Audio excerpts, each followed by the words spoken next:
with host,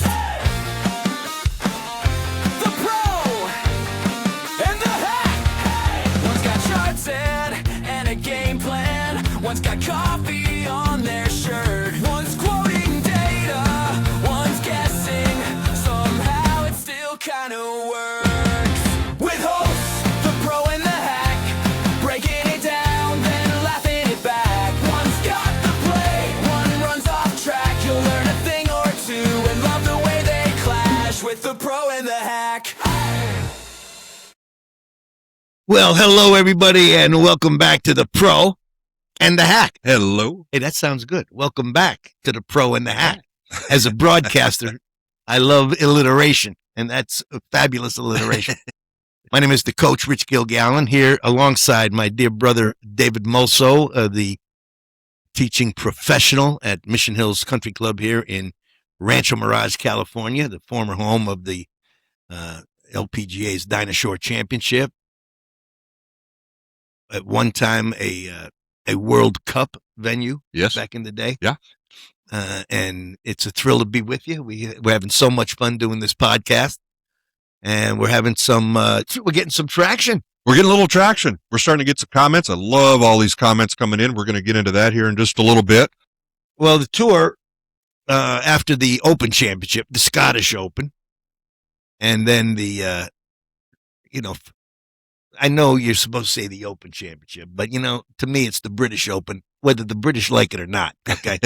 I don't think it's necessary because, we distinguish between the U.S. Open, the Canadian Open, and the Open. It annoys me. It's the British Open. That's what it is.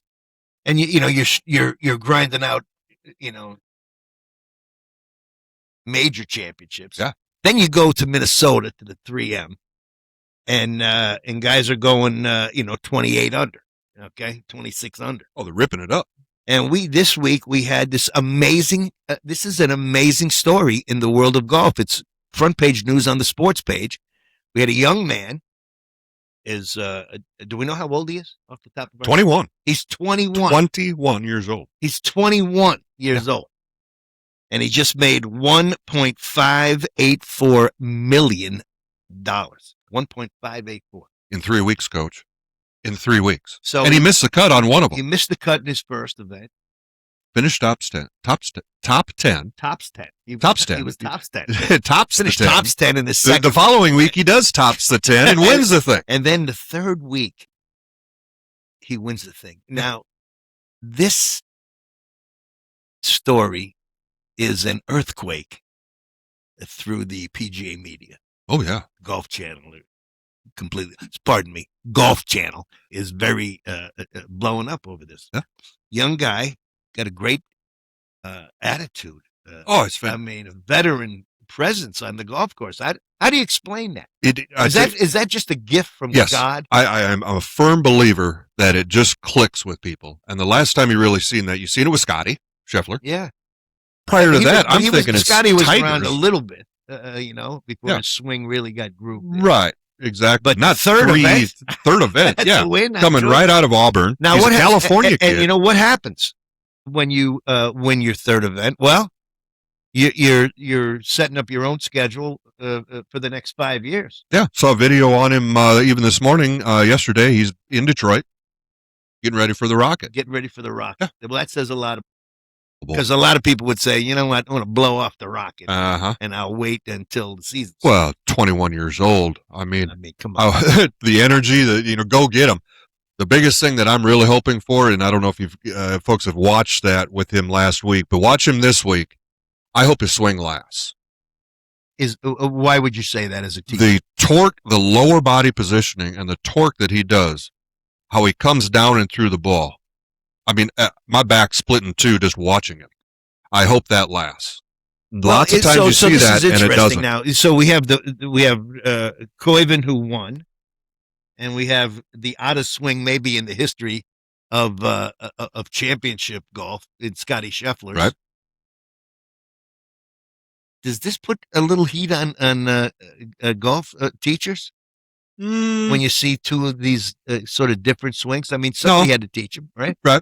Well, what's cool is with Jackson, Graduated, or actually, it was here in Santa Teresa Golf Club, 9-hole par 3 course. Get out of town.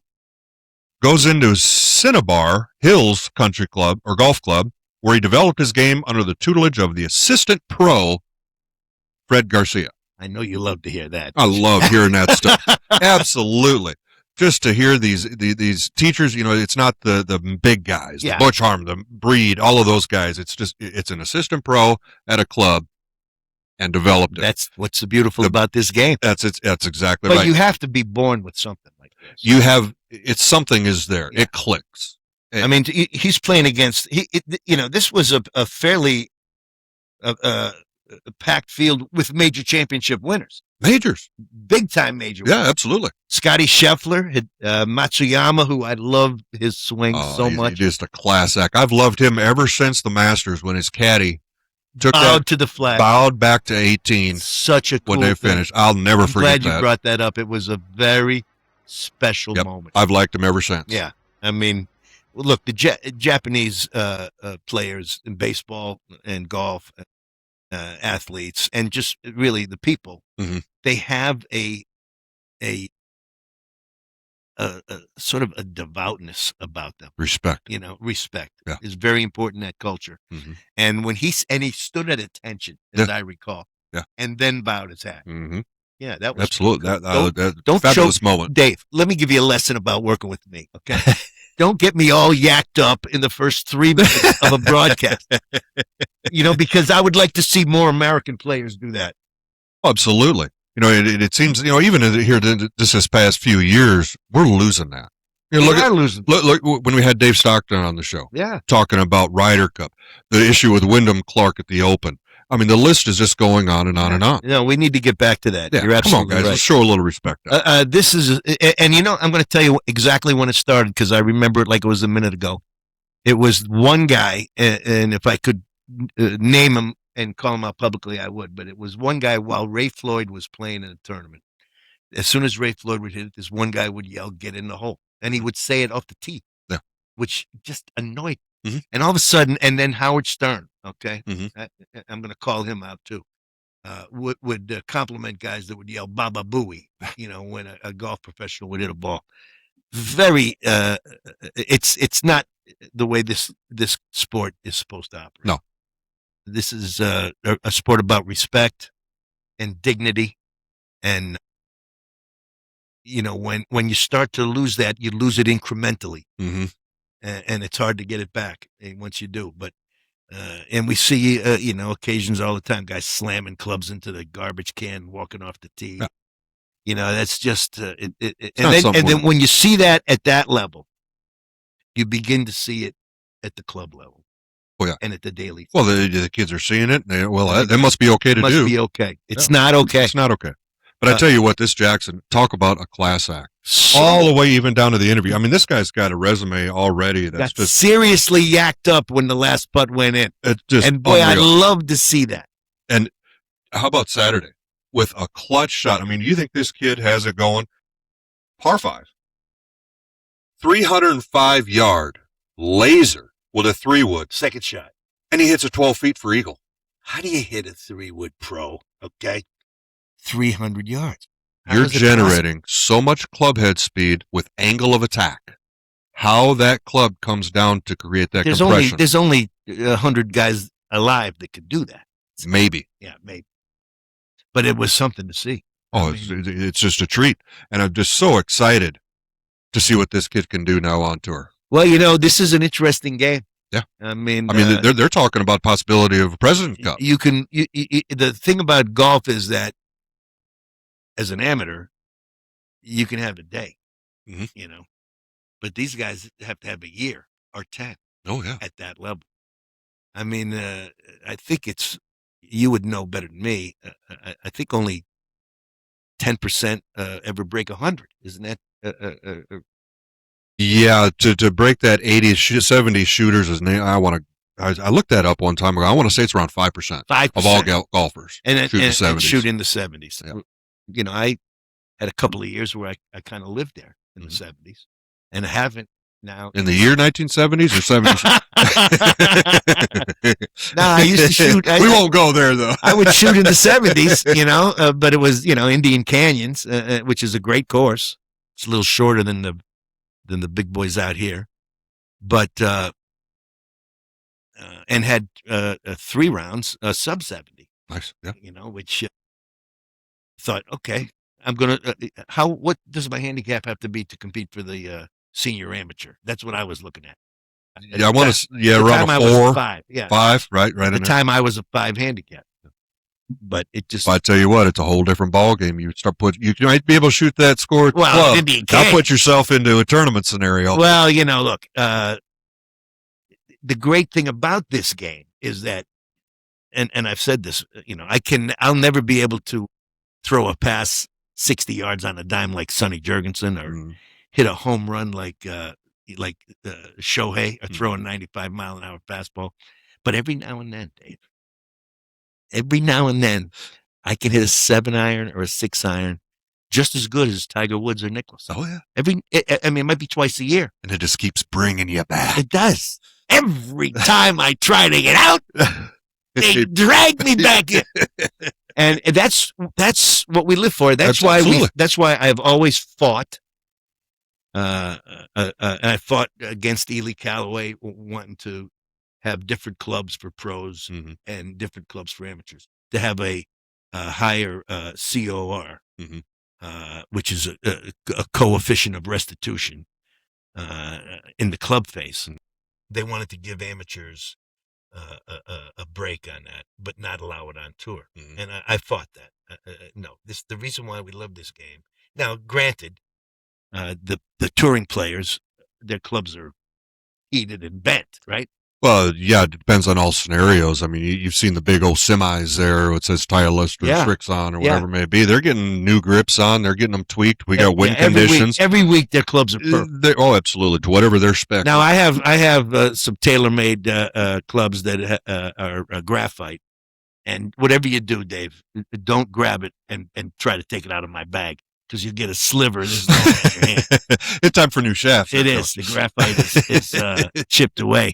Now, while I'm on this subject, and we got plenty of time. That's the great thing about this podcast, is there's no freaking clock.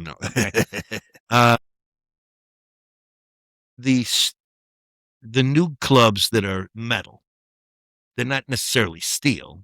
You talking about heads or shafts? No, I mean the shafts of irons, iron shafts for a senior player. The big jump was graphite. Oh yeah, it's huge. It much lighter, and the ball it took off pretty good. Absolutely. But when you're giving up to get the distance, you're kind of giving up the control a little bit. Or are you? Shouldn't be. When you use graphite. Shouldn't be. Now, it depends, if you're trying to swing too hard, that kind of thing. The worst thing you could do is try to swing too hard to get distance. The biggest thing to get it is, how do we really optimize compression on the golf ball? Well, that's simple. Club head speed. We got to get good angle of attack down and through. And the tighter you squeeze the club, the less impact it's going to have.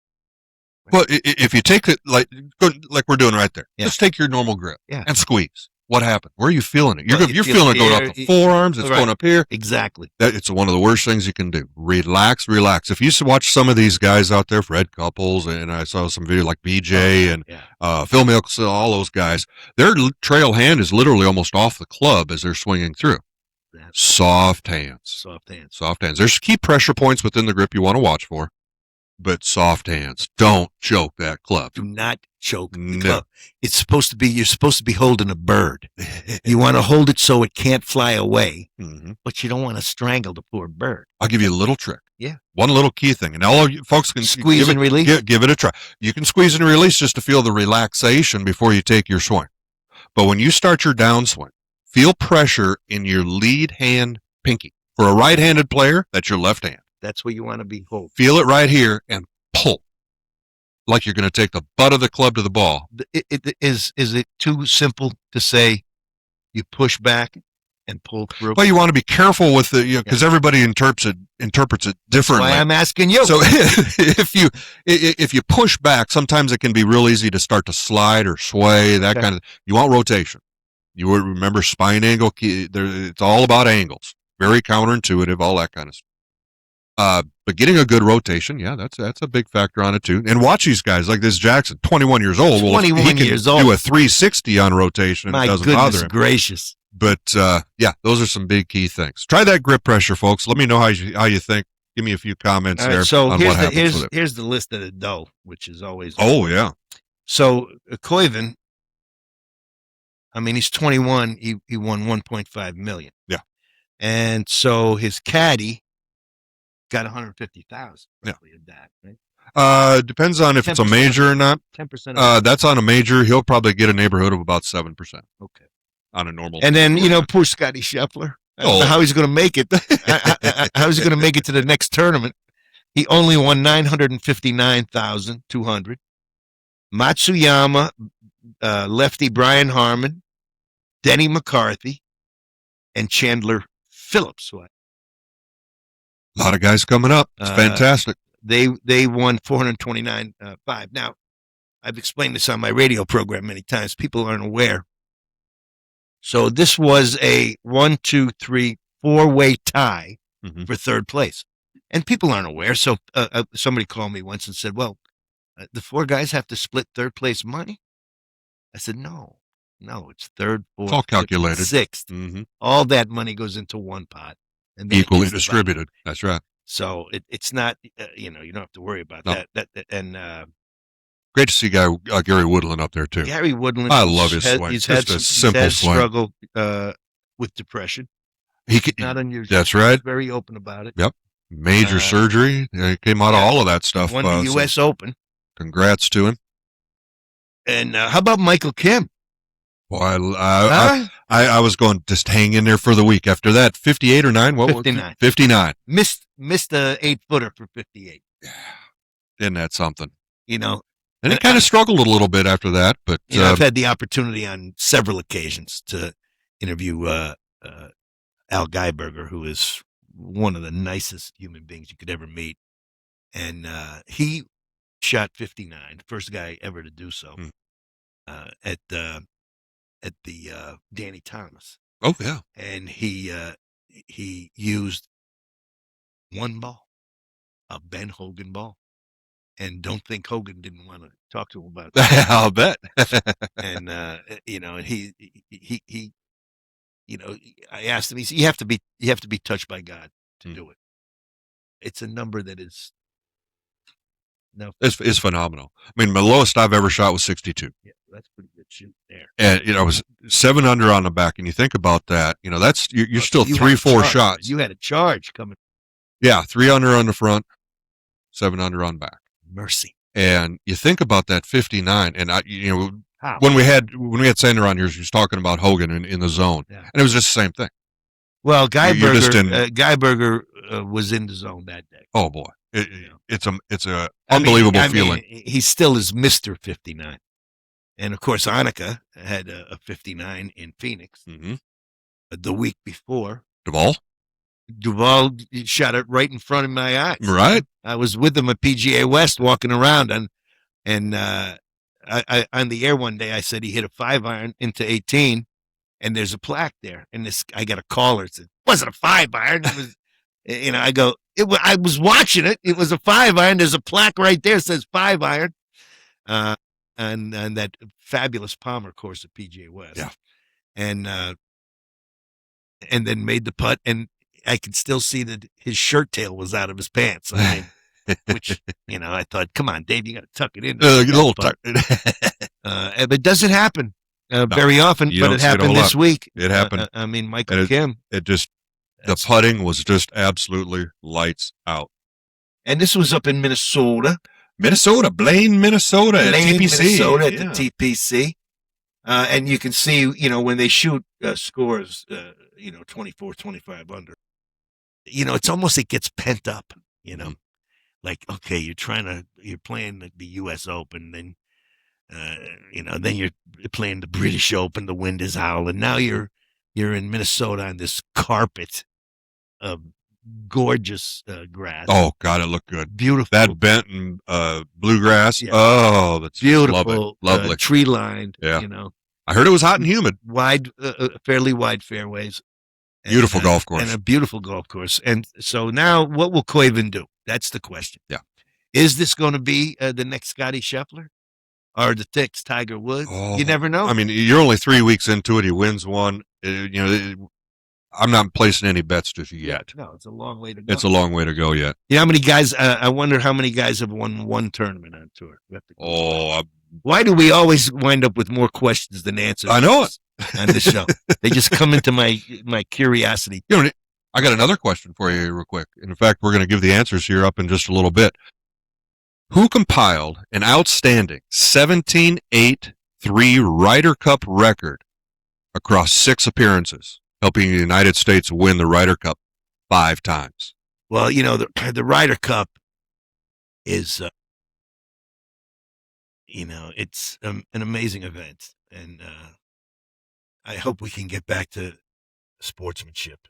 Yeah, as our guest, Dave Stockton. Oh, I'd love to get him back on here as we're getting closer. It's very to it. important. Absolutely, it's very important. I know that you get excited, and you should. Mm-hmm. You're playing for the USA or you're playing for the continent of Europe. It's a big deal. Huge. The money I get they have a stipend, I guess, that they get, which they always. That kind of deal, though, I don't think money's in their mind. I know. Why would money be an issue when you're all multi-millionaires? Okay, shut up already. But they were. They were not happy about it, and I get it. Everybody wants to get paid, compensated for their job, and I don't normally step on that desire since I'm interested in getting paid for my job. Right. But it was a fun tournament to watch without the major pressure, a lot freer swings, and a 21-year-old kid to win in his third event. Go get him, Jackson. That was pretty special. That's great to hear. Now, we had 2 other tournaments now, actually over in Scotland. Yes. The Champions Tour and then the LPGA. Yes, it was the Tour champion Scottish Open. Yes. Jerry Kelly, congratulations to him. Well, do we not love Jerry Kelly? Oh. I mean, who doesn't love Jerry Kelly? When they were here, he was so much fun to watch. Wisconsin boy. I'm down on the range. I mean, just laughing, cracking jokes. He's very relaxed. Seems like just a really, really good guy. Really, it does seem that way, and it was very nice on the first tee to the starter of that championship. Yep, and that one there with ISPS and a senior open at the historic Glen Eagles in Scotland. Unbelievable. There's one I'd like to play. We used to have a member here. He might still be a member, Graham Baxter. Did you know Graham? I did not. Graham is I'm surprised we don't have one of his paintings here. He's the world's foremost painter of golf courses. Really? Like murals or? Yeah, like murals or anything. Posters. Really? He's amazing. You should Google him. His office was downstairs. Okay. Yeah, his studio. He would paint. Really? Painted almost every hole on this property.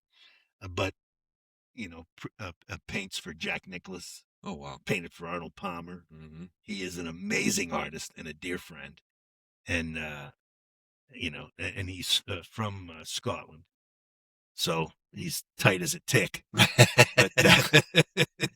he's a dear friend. And I think he's in Texas now. But he's still painting these amazing pictures and murals. And when you played in the Pro-Am here, you got one. I have like 15 of them in my house, all rolled up in their rollers still to this day. Nice. In my room, I should say. Not my house. It's not my house. It's my room, though.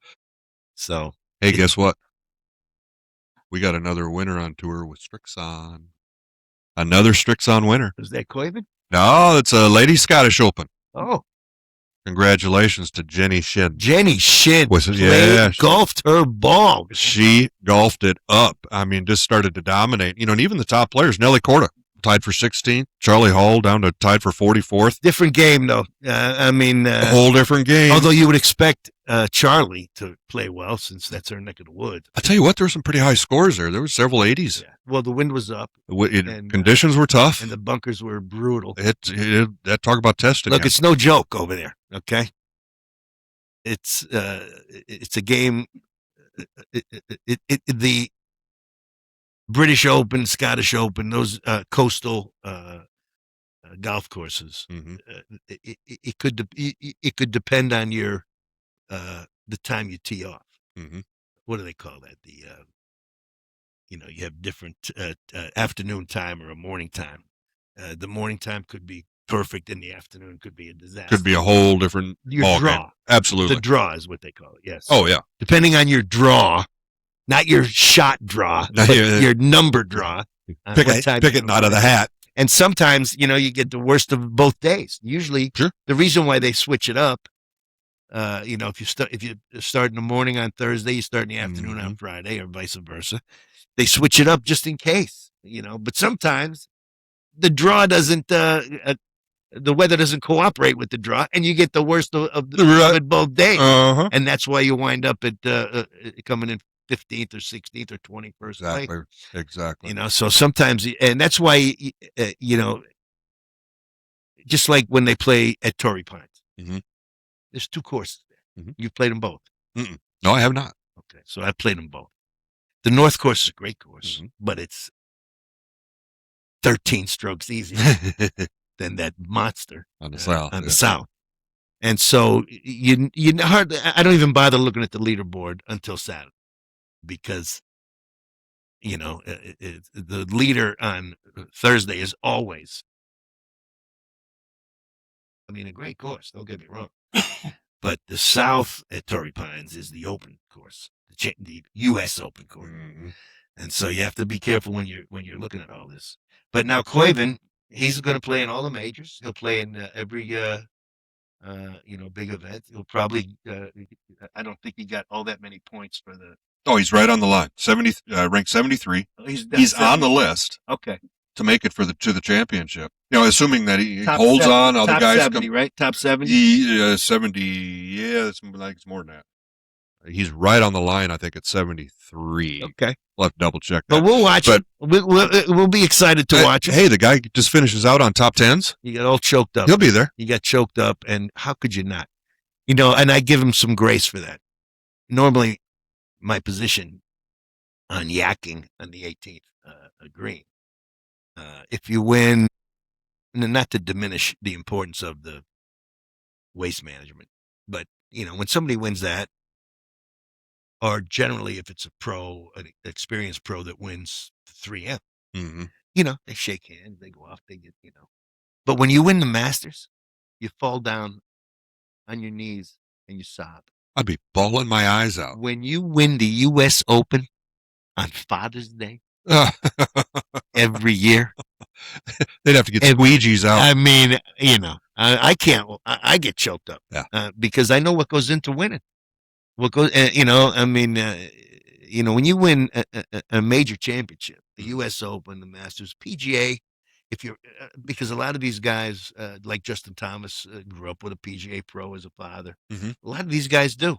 And that connection, when you win the PGA and your father's a member of the PGA, forget about it. Forget about it. Okay. And when you're the champion golfer of the year, that's a pretty brazen thing for that tournament to say. Yeah. But they do say it, and they don't care if you don't like it. And now, with a score of blah, blah, blah, blah, blah, the champion golfer of the year, David Mosso. I couldn't stand and his up. Caddy, and his caddy, the hack, the coachy, running after him, coachy. wiping his 6-iron off that he just hit 265 yards. Oh, geez. Yeah. With host